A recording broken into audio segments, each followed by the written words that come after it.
ترامپ می‌خواهد برایش همان اتفاقی بیفتد که برای جورج بوش پسر افتاد. تکرار سناریوی سال 2000 در انتخابات پرجدل آن سال که دیوان عالی امریکا به داد بوش پسر رسید و الگور باخت. همان الگور حالا میگوید این قصه به آن قصه ربطی ندارد. اما ترامپ و هوادارانش میگویند اتفاقاً ربط دارد. بسیاری از آنها هنوز منتظر نتیجه نهایی هستند و وارد میدان نشدند.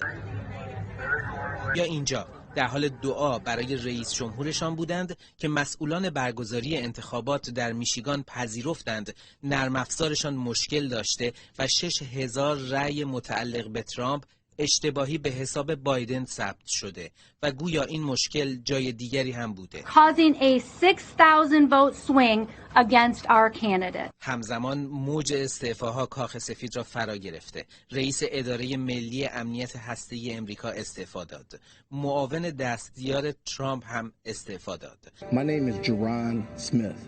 خبر رسیده به زودی ترامپ به سراغ فاوچی، پزشک معتمد کاخ سفید و مدیر مؤسسه ملی بیماری‌های عفونی واگیردار می‌رود که در 2 هفته گذشته منتقد رئیس جمهور بود و از این بابت به ترامپ به شدت ضربه زد.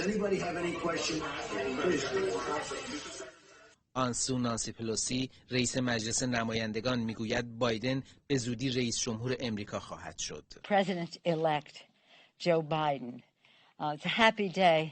اما حالا جمهوری خواهان هم تکانی خوردند و در حال جمع کردن $10 میلیون برای حمایت از چالش حقوقی ترامپند که میگوید آرایش به سرقت رفته. پر سر و صداترین انتخابات تاریخ معاصر امریکا همچنان فراز و نشیب‌های بسیار در پیش دارد. کامران نجف‌زاده، خبرگزاری صدا و سیما، نیویورک.